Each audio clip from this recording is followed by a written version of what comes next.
Good afternoon, it's Sheldon Betteridge here. On today's show, we're gonna discuss about what's going on and what's up and about after I played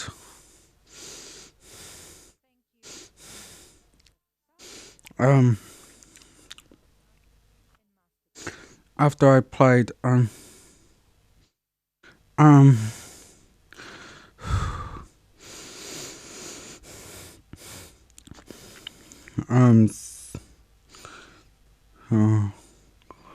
Wanna Be Your Slave by Manskin on Sheldopedia on Arrow FM.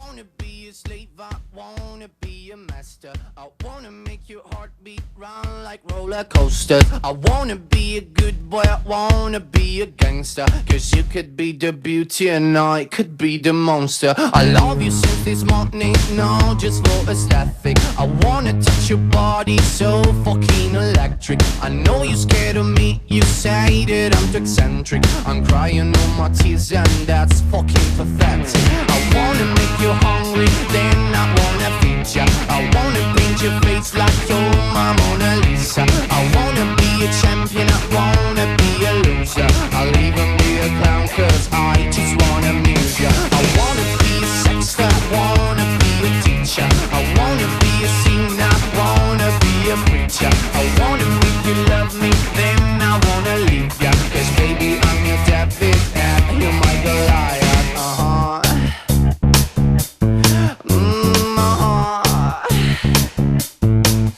Because I'm the devil who's searching for redemption. And I'm a lawyer who's searching for redemption. And I'm a healer who's searching for redemption. I'm a motherfucking monster who's searching for redemption. And I'm a bad guy who's searching for redemption. And I'm a longer who's searching for redemption. And I'm a freak that who's searching for redemption. I'm a motherfucking monster who's searching for redemption.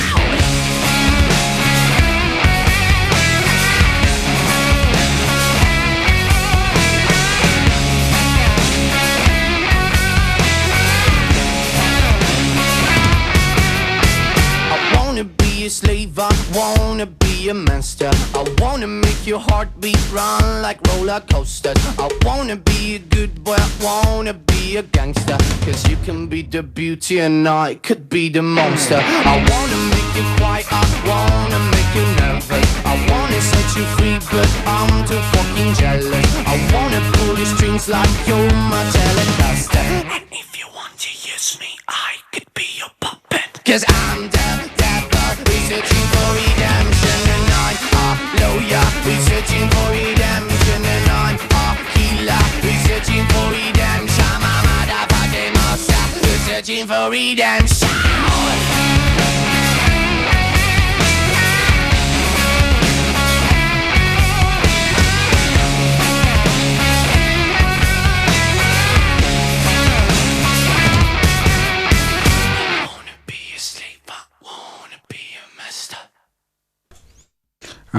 That was I Wanna Be Your Slave by Manskin on Sheldopedia on Arrow FM. Wavy by Mary Cookie is coming up next.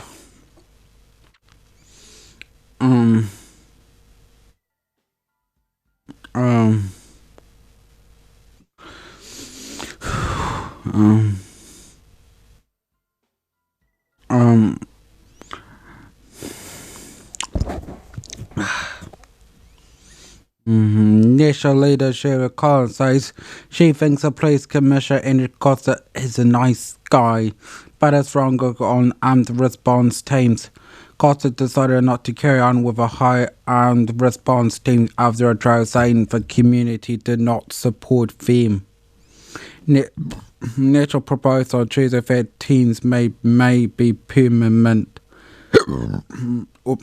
Some police needed more protection at a recent spate of violence. Collins said on Wednesday that Costa was wrong.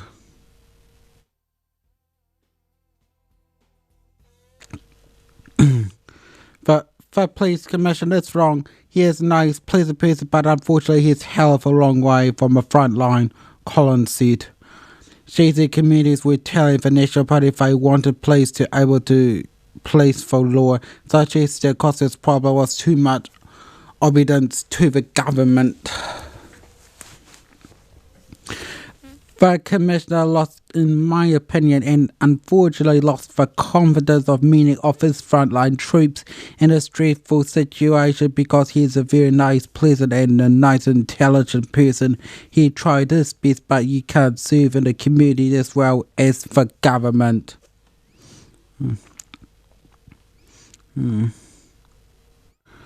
As if she thought Kerry's were supportive of a routine arming of a police more generally, she said so she comes with the arming of police in Australia. But there could be risk of a friendly relations between the public and the police.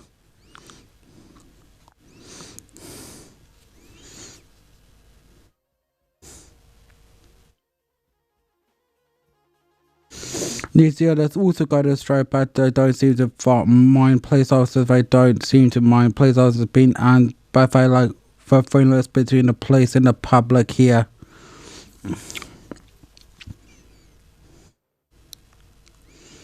But nobody wants to see police officers being shot and killed or shot and injured.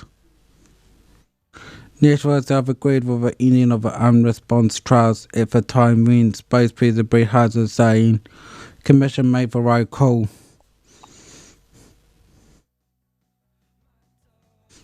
Frontline officers have access to firearms in their vehicles. They have the authority and decision to deploy them as is necessary, he told RNZ.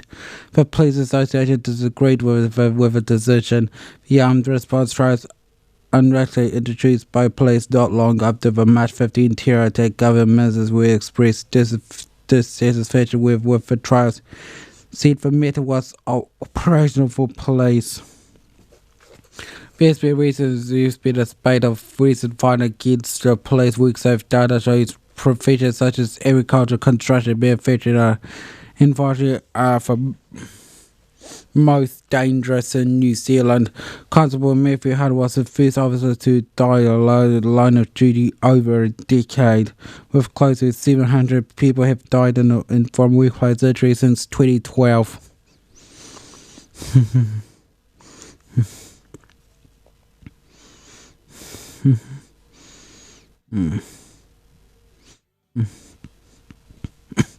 In the last 5 years, there's 9K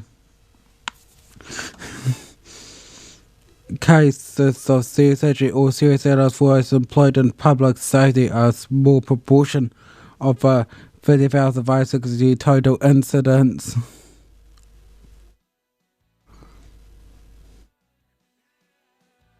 This is actually going ahead to say the contrary to armed responses will not become permanent in New Zealand. Despite calls after an incident in South Auckland some weeks ago.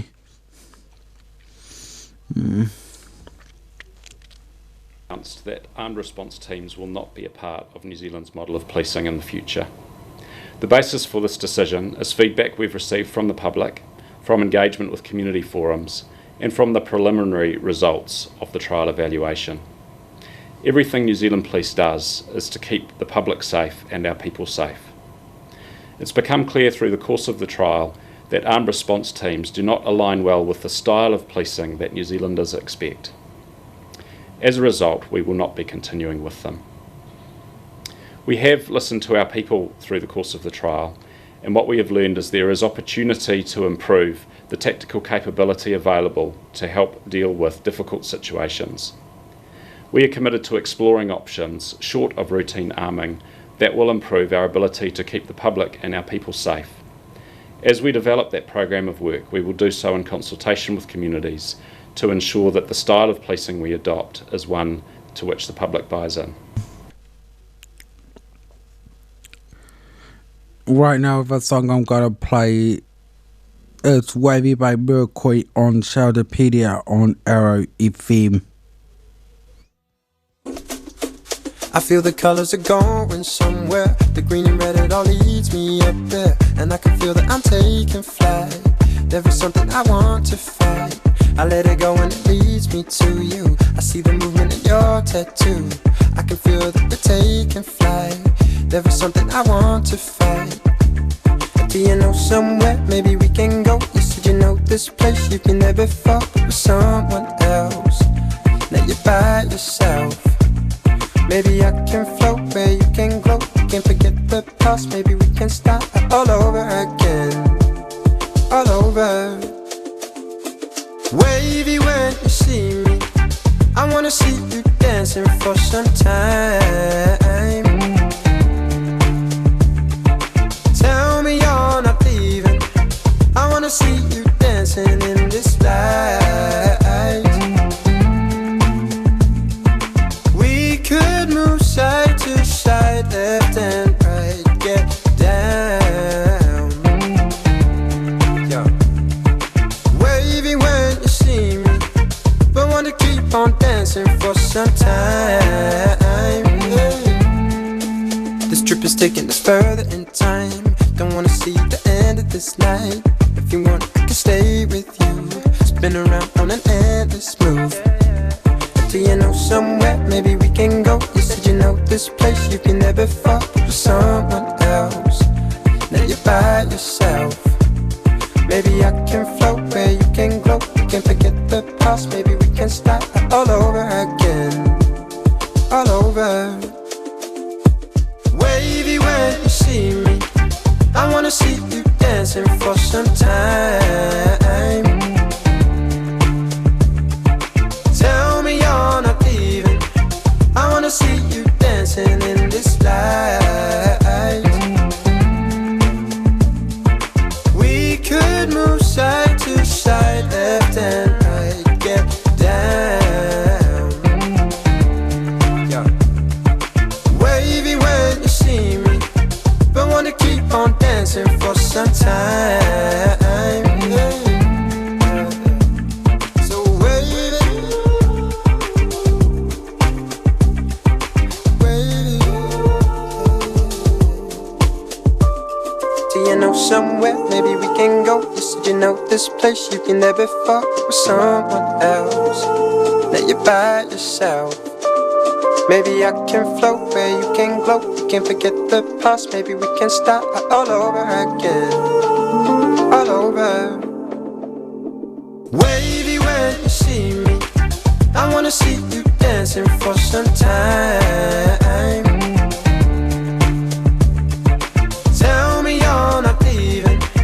I wanna see you dancing in this light. We could move side to side, left and right, get down. Yeah. Wavy when you see me, but wanna keep on dancing for some time. Yeah. So wavy, wavy.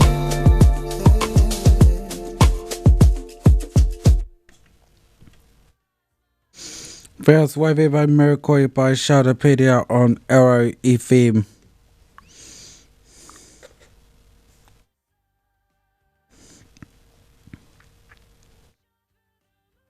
A government partner aimed at moving 100 mental health inpatients into stable housing has housed just 3 people in 18 months. The $16.3 million plot was launched in February 2020 as part of a $7.2 million suite of measures aimed at preventing homelessness in over 4 years. It aims to help 100 acute mental health or addiction patients to transition back from inpatient wards and hospital bed into a community by providing housing and other wraparound support. But as of July, just 3 people had been supported by the scheme with $1.8 million allocated. The figure comes after a monthly hearing about strained inpatient mental health facilities despite a government price of over $9 billion invested into mental health in the 2019 budget.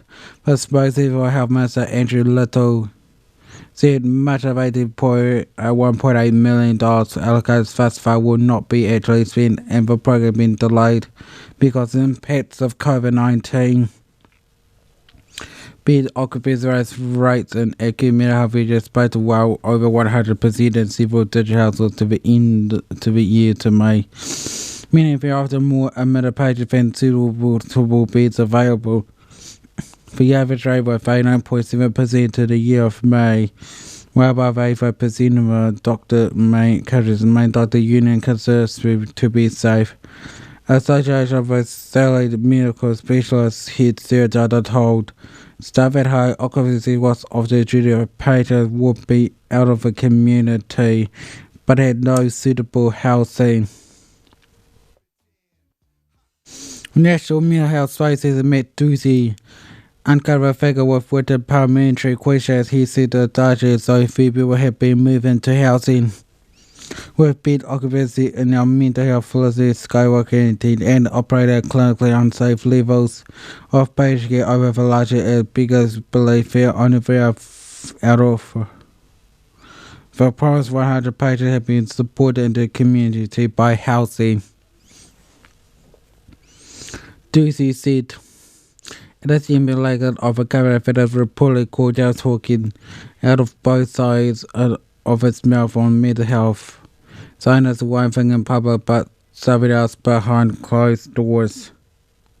We have financed some of the most vulnerable cases in our duty of care. With our acknowledging leaving them stranded in overcrowded mental health facilities, National No Housing spokesperson Nicola Wheeler said the wider homelessness plan. Action plan had been filed and a number of people had been in emergency housing had been lifted by the court since it was announced. We all know that many New Zealand's homeless are struggling with mental health challenges, and it makes sense to prevent those living mental health services from becoming homeless, Wheeler said. A biggest belief is such simple commitment has been delayed by months of bureaucracy and red tape.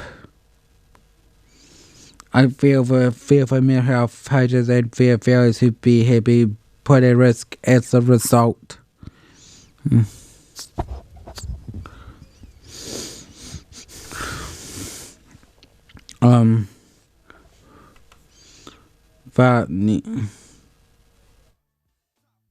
This is from a Radio New Zealand podcast titled The State of Mental Health.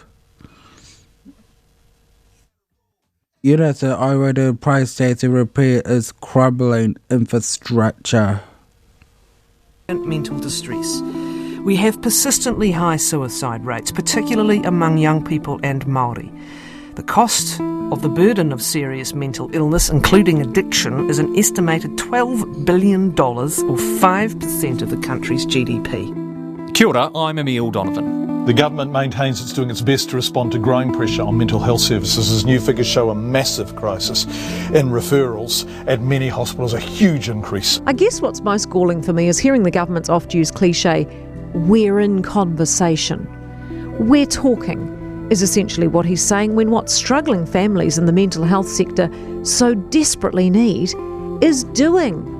Back in 2019, New Zealand's government unveiled what it called its wellbeing budget, which included a record $1.9 billion in total over the next 5 years for mental health. But 2 years on, a newsroom investigation into the state of inpatient units for people with the most significant mental health needs has revealed a sector staggering along on tired legs. Today on The Detail, Christchurch-based journalist Oliver Lewis on his 5-part series examining the perilous state of mental health units in New Zealand. How have we allowed this crucial infrastructure to degrade to the point of some buildings' roofs caving in? How much will it cost to bring it back up to speed? And is there a danger that in pumping more resource into this sector, we're investing in a really fancy ambulance at the bottom of the cliff. Oliver Lewis, hello, welcome to The Detail. Emil, good to be with you. Nice to speak to a former journalism school colleague. Indeed, yes. Let's talk about some establishing stuff first, get a reasonable understanding of what we're sort of talking about here. So we're talking about, what, mental health units? Is that how we're going to describe them here? In the broader sense, yes. So I set out to look at kind of three subcategories of that. So there's mental health units, there's forensic mental health units, which are typically for people who've got a connection to the criminal justice system. And then there's intellectual disability psychiatric units, so secure units for people with an intellectual disability and potentially also a mental health disorder. But simply, yes, mental health units is the easiest kind of way to think of it. What are mental health units? Like, what function are they meant to serve? What services do they provide? So there is a little bit of disagreement about this. One researcher I spoke to, Dr. Gabrielle Jenkin, did a very extensive study of units, spent about 4 years looking into them. And she found, after interviewing a number of staff and service users, there was a bit of disagreement about the purpose of these places. So staff primarily thought that the purpose was to provide a safe place for someone in crisis. And so what that looks like is someone may be psychotic, they may be suicidal, and they need to be put in a secure facility where they can be treated and stabilised using medication primarily. On the other hand, you've got service users, many of whom said that they wanted a kind of quiet, therapeutic place they could go for respite from mental distress.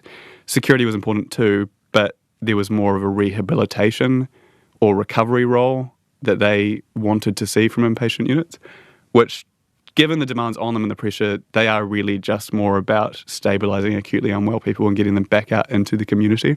There's a couple of different ways you can be admitted.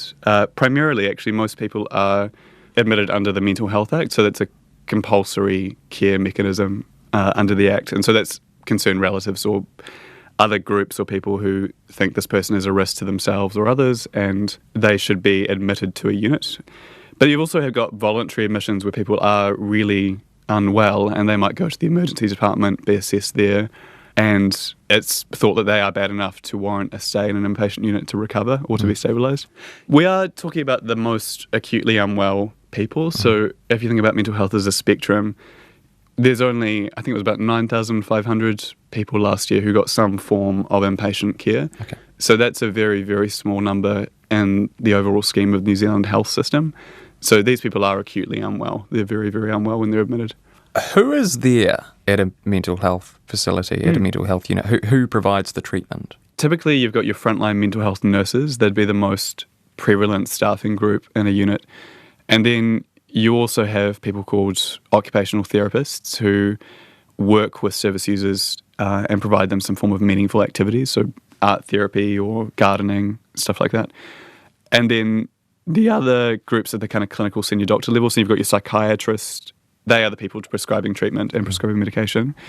And occasionally, if you've got a well-resourced unit, you'll have psychologists attached to the unit as well, although that was a lot rarer in the New Zealand experience. Previously, people who were severely mentally unwell were treated at big institutional facilities, often in semi-rural areas, places like Sunnyside Hospital or Cherry Farm Psychiatric Hospital.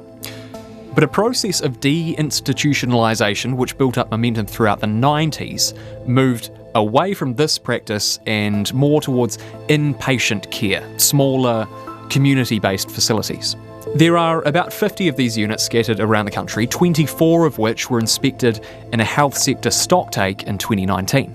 That stocktake revealed many of these facilities have degraded over the past couple of decades. Oliver Lewis spoke to a woman who stayed at one of several units at Christchurch's Hillmorton Hospital. It's old, I think it was remodelled in 2000, but it's an existing really old brick villa. And so she's talking about things like the heating, for instance, in her room. There was no heating, it was cold, nurses had to provide her with blankets. Talking about kind of decrepit or damaged furniture in the wards. It felt to her more like a prison or a holding cell than it did a place of healing. So all in all, the experience for her and the environment at Hillmorton was, she found it to be very detrimental. I think all of them were described as the environment is poorly maintained and is run down. That's what inspectors who looked at 3 of the units said of all of them. But on rats and mice, that was actually something that I thought was really stark. It was in a number of units around the country, not just Hill Morton, where there were these vermin issues. And I mean, some of it reads like Dickensian poetry. Like there was one line from the inspectors where they were describing a unit, I think, in there is vermin and mousetraps are used, full stop, the building leaks. And I read that and thought, okay, that's perhaps not what you'd want if you were acutely unwell. What other sorts of things are we seeing in the general sort of state of these buildings? One of the big ones is they aren't weather tight anymore. Like they're starting to leak, and you start to get damp patches. You get rotting within the building. I mean, one of the ones in Rotorua, and this has apparently been fixed to the credit of the DHB. It's what they told me at least. Was there was a fungal growth under the kitchen that led to this insect infestation in the building. And I mean, that to me is unacceptable. Like, you're meant to be providing healthcare, and as I think this other young woman I spoke to who received inpatient care said, there does seem to be a marked difference between physical healthcare facilities and the ones used for mental health patients. And you kind of wonder why that is. There was and you've mentioned this earlier, an assessment of health infrastructure in 2019, and this included assessments of about half the mental health inpatient units in the country. What were the results of that report? Yeah, so that report was fascinating. I want to just quickly thank the former Health Minister, David Clark. He got a lot of derision for the mountain ride during COVID. Health Minister David Clark has offered to resign after admitting 2 more breaches of the Level 4 lockdown. But he pushed this. And prior to 2019, it's amazing to me, it's flabbergasting that we didn't have this nationwide assessment happening of our hospital infrastructure. You had these 20 DHBs kind of operating as they saw fit and under very kind of capital constrained environments, so they couldn't replace these things. But we had no idea of how bad some of these hospitals were and the general state. So as for the mental health units, there were 24 assessed, as you said, and against these kind of 9 design criteria that they were using to assess them, 4 were ranked very poor, the worst grade. 11 were poor. There were a few that were average, and I think only 3, including Te Aho Mai and Auckland, the new build, were considered good. So very poor and poor grades both indicated that repair or renewal was required. And that's a lot of buildings. It's like 15 of the 24 assessed. It's amazing that we've allowed these facilities to get so run down that you then have this kind of infrastructure deficit and this big backlog of buildings that need immediate or very, very urgent kind of repair or renewal. Waikato Hospital's mental health unit is bursting at its seams. Sometimes it's so overfilled with patients they have to sleep on mattresses in offices or TV rooms. Are there sort of like international benchmarks for how at capacity mental health units should be? Yeah, so I was aware of a figure of 85% was the optimum capacity, and I put that to the Ministry of Health and asked them if that was correct. They came back and said, yes, by international best practice, 85% capacity or 85% full is where you should aim to kind of keep occupancy rates. And that means that there's some kind of free beds. And how does New Zealand measure up to that 85% benchmark? Not particularly well. So with the OAAs I sent to DHBs, I asked each of them for the occupancy levels or rates for their respective mental health facilities. And 13 of the 18 that responded, and that's all of them, like the 3 Wellington DHBs responded as a collective, which is why there isn't 20. 13 said that they had at least 1 month last year, many had multiple months, where their average occupancy for the month was 100% or more of their funded capacity. And like you see ombudsman inspectors reports where they'll go in and a unit's at 109% capacity. So we're talking about quite overrun units. And typically they do have extra beds beyond the number that are funded. But once you get too many people on a ward, you start to have to put them in mattresses in really inappropriate places like seclusion rooms, which are these really bleak, austere, stark places. Or you put them in interview rooms or whānau rooms or consulting rooms. The idea that someone might be placed into a seclusion room because a facility is at total or more than 100% occupancy, that sounds really bad, and it is clearly really bad as well. But I suppose it's also a reflection on the very difficult decisions that particularly nurses have to make, in that if someone turns up on your doorstep and they really need help and you're at 105% occupancy, like, what do? You either put them in a seclusion room or you turn them away, and you really don't want to turn them away, right? That's right. And so I talked to this one called Helen Garrick, who was the chair of the mental health nurses section of the NZNO, the union. And her point was very simple, that people were feeding back to her that they were constantly having to make these kind of, it's a juggling act. It's a juggling act with like some really big moral implications. Like if someone comes to your unit and they are suicidal and you're full and you turn them away, there's a real kind of potential for some very adverse consequences. So often staff make the very difficult decision to admit people on the basis that a mattress in an interview room or seclusion room is still better than the alternative, that person being held in the ED or a police station or just in the community. So I do feel for nurses and staff. I think they've got a very, very difficult job. And by all accounts, most staff tend to provide really, really good care and work above and beyond in these places.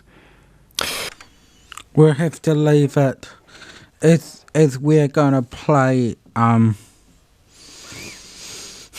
next song, which is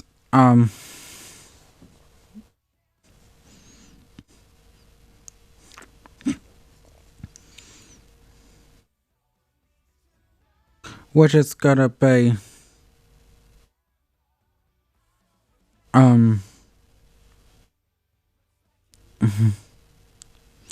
it is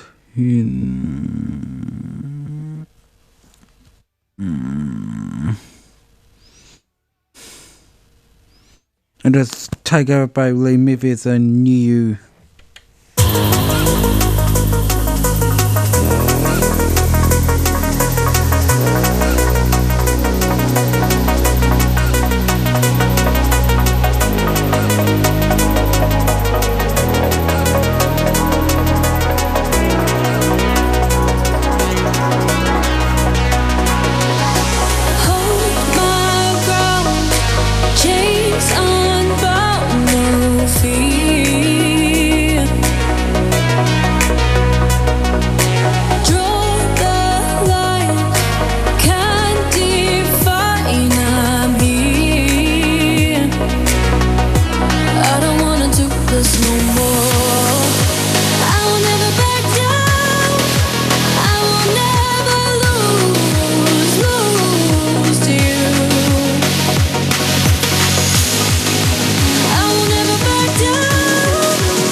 That was taken over by Lee Matthews and new on Sheldopedia on Arrow FM.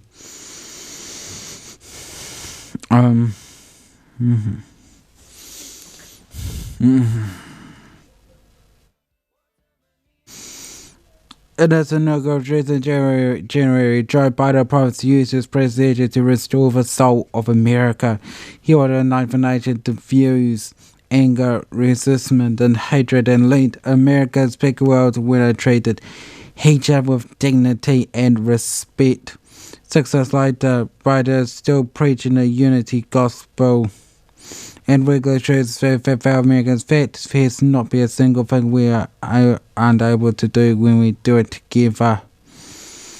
Drove 40 miles west to White House to Dallas in Texas, where Breonna Brown lives. With where leaders are positive working together, she can see as African American, 4th generation Texan.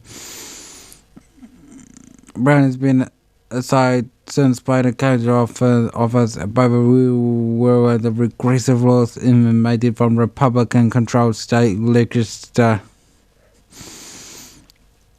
The explosion of extreme right-wing legislature aimed for the Texas Republicans facetious circulated on Monday with dramatic flight of Democratic lawmakers from the state in an attempt to prevent a passage of later voter suppression law has left Brown feeling apprehensive and insecure.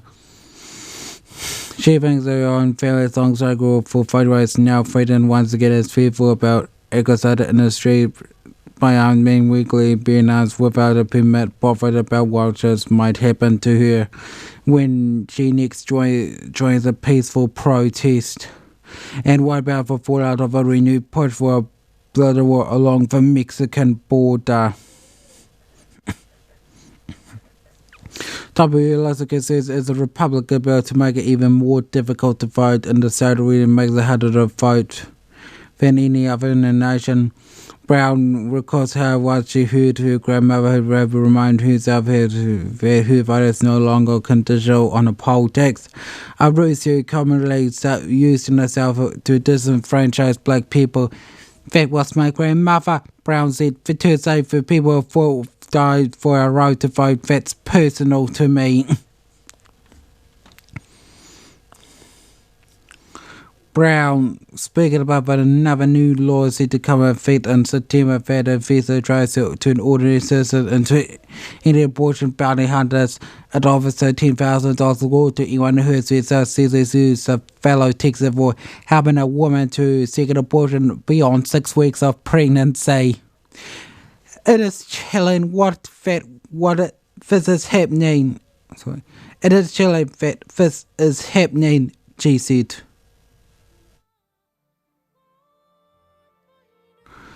This is by Barbara Corwell, 87 years old, from Houston, listens to join pro-rally against Republican bill will make 100 of vote in the capital, Austin, Texas, last week.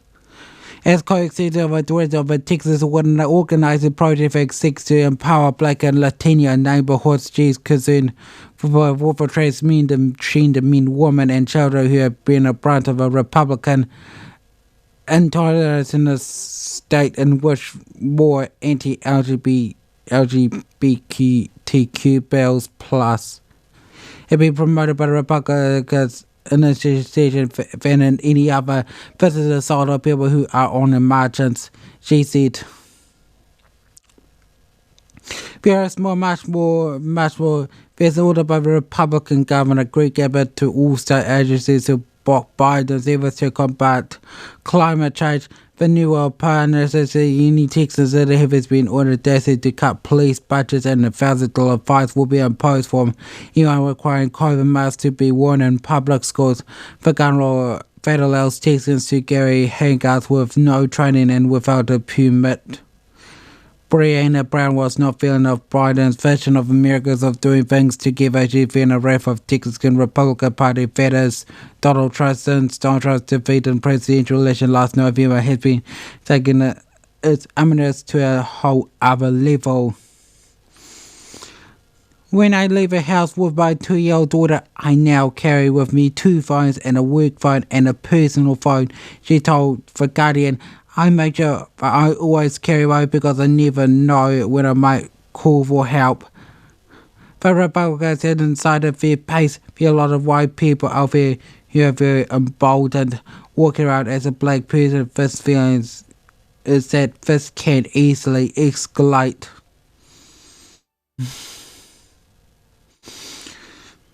Nor is Breonna Brown alone. Across the vast swaths of American heartlands, there's anti-Biden black lives being replicated in Republican-controlled state houses in what Ronald Brown Center has described for Atlantic as a collective cry of a defiance. In some instances, a charge to Biden it split at least 9 Republican-controlled states, Texas included, have passed laws banning enforcement of federal firearms strategies in a blatant attempt to frustrate President's ambition to tackle a natural scourge of gun violence. 26 states have been put a stop to vote last week in unemployment support. The federal government has extended throughout the pandemic, such as if I can care more about resisting Biden's economic agenda than about giving help it had to be owned. But later, the do so research has the worst poverty rate in the U.S. by Mississippi, with 1 in 5 citizens below the poverty line. In other cases, Republican-dominated legislatures have been invested in hot button social issues, aggressively targeting minority communities and other groups for attack. At least 15 states have been between them and enacted 19 measures to restrict access to abortions. A record number. February states have pumped out 250 anti-LGBTQ plus. The plus bills have allowed firearms to be carried without a license and a major loosening of gun laws. The backlash over this year has also involved virtual and right-wing efforts to suppress the votes of the Democratic-leaning Democrats, especially people of colour, in the first 6 months of the year. About 70 states have enacted 28 new laws that will be restrict access to the ballot box, according to the Brennan Centre. There are more certain to follow, but while the voter suppression measures not only strike in the side right, but in the depth of one of the great driving forces of this year's the corruption of toxic right-wing legislation. American politics is no stranger to Republicans responding fiercely to Democrats gaining control of Congress and the presidency. Newt Gingrich turned partisan of strategies into a art form when Bill Clinton was in the White House, while Barack Obama's victory was the first black president gave rise to the Tea Party. But the exit of the terribly down with the vote is a sharp departure from both past forms. Both of the theology and extremism, the new trend of not trying to attain so exciting tickets to read at digital users to vote, especially African American and Latino communities. Both society bills will be attitude to grant state lawmakers to power for overturn the electorate will of the people in a contest of presidential election. They would empower themselves to substitute their own winner for electoral equivalent of a coup. For trying to hack of a political science at Yale attack on elections and varying mystery of democracy and current Republican theory apart. This is different. Republicans ever say that has moved from pursuing concerted economic policies to push leaders decide to cripple the opposition and undermine democracy. Again, if a Republican Party used to be anti-democratic, now it's anti-democratic. The record force of provided measures of fundamentally democratic shadow in the Republican politics is trouble. It is big lie that election was stolen from him, but the president continues to appeal for falsehood, indicating supporters with potential belief that the current occupation of the White House is an imposter. Either you believe or would pretend to believe Trump had won the election and you will be destroyed. God, it's funny. Trump has broken a fundamental one that politicians over his visa, except for legitimacy of a free and a fair election. That has been hugely empowering. Higgins said he has been turned into a loyalty test, or with or against us. Over your belief, we tend to believe that Trump won election, or you will be destroyed. In his new book with Paul Pierce on Leave Year Tweets, Higgins described what he called a doom loop of rising outrage that is now Republican Party in its grip. Politicians stoke aided by assaulted pleasure of targets, black people and immigrants transgender youth, women seeking abortion, BLM protested and crucial race theory to fire up for base. Voters get turned riled up, pay for blood for anyone who crosses a Trump or steps out of a line. Party leaders to arrest while both stoking up more outrage over doom loop turns and intensifies. West Tennessee is quite conclusively embraced for a party leadership. But New York Times, I knew the memo from Jim Banks, the Congress member from Indiana and chairman of a Republican study committee in which he regarded freezes and criticized about critical race theory and concluded we are in this cultural war. My country is yes, you lean into a cultural war. Such a clear signs of a coordinated natural resistance.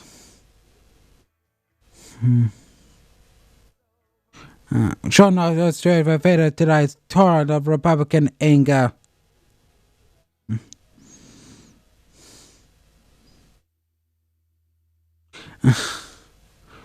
Republican anger.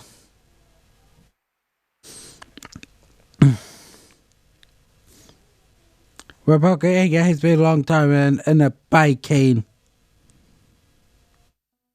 Very contemporary research have been tracked party ideology over time and while the Democratic Party is more regressive to a more overall liberal sense. Budget favorship for Republicans has been much more dramatic. Since the 1970s, the party was moved sharply to the right, increasing alliance with white voters, receipts for a civil rights movement, and evangelical Christians and a culture now so beloved of a leadership. Long before Trump burst on the scene, vote fear recorded for the Republican Party was projected as most conservative ideology in a century. We cannot say the Russian war for the right without considering democratic changes to that radically alter the face of American society over the same modern period. Ryan Innes, a social scientist at Harvard, has carried out groundbreaking research that shows voters are now more segregated according to their partisan loyalties than voted by any racial group. We think of America as a very racially segregated society, but we're surprised to find that Democrats are even more likely to live around Democrats and Republicans with Republicans, and turns out to be even a level of neighborhoods. Partisanship has been such ideas in many adult citizens as a link to our party, but physical segregation finds to be matched by harder political ideologies. Leanna Mason, the political scientist at Johns Hopkins University, and the self-identity of an American voter is discovering over the past 4 decades it has become even more tied to a party allegiance. Partisanship has become a social identity, meaning a sense of ourselves who are in this world and even worse is scientists is linked to our party. This is who I am. And for my emotion says it's connected whenever a party is winning or losing, she told of a Guardian. Most research found out between 1972 and 2006 it was not only to have 2 main parties, moved out such a part of conservative and liberal directions by their supporters also separated out in the terms of race.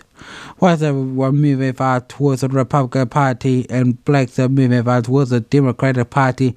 The dividers increased by 3 times over those years, she said. Foreign ideology and racial resentment to a point and result of federal political climate in which religions are increasingly as existentially important. We are clearly having a battle over social hierarchy and white patriarchy, Mason said. In her upcoming book with David Callum, Racial American Partisanship, Mason, which is more of an alarming conclusion based on a series of surveys conducted over several years. Since 2007, the proportion of voters who think a political fights against the opposite party could be at least a little bit justified as increased markedly. The trend was did you start for Republicans? We never asked for files was justified with Democrats to win the presidential races in 2020 or 2024 for promotion of his season from late from 20% troubles before the last previous election, almost 3% in February. Throwing the big light into our pot and bubbling of anger and hatred begins to boil over. After the Biden became president-elect, Mason had another zero fighter was chased by what she lead. Republicans who subsidizes commonly and as election was done with our rule like the endorsed political violence and advanced to be political goals. And it's a track fear of a significant child of black of American people. Biden has the jobs in his hands.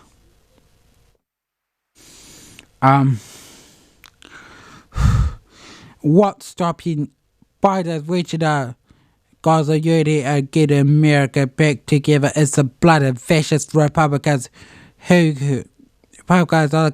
try to suppress white voters to keep America right where it's possible and probably feel white supremacy and probably fascism. Next, I will play content by idealism blank.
Bill's got about 18 lanes and blank on Sheldopedia on Arrow FM. The fact of the day is the longest written vow was longer than 6344 fields every foot. Every 4 million miles really was long, give us as a woman and Cyprus for Guinness World Record for the longest written vow. How long it was? Yards nearly 28,000 feet. It was 7,563.5 football fields.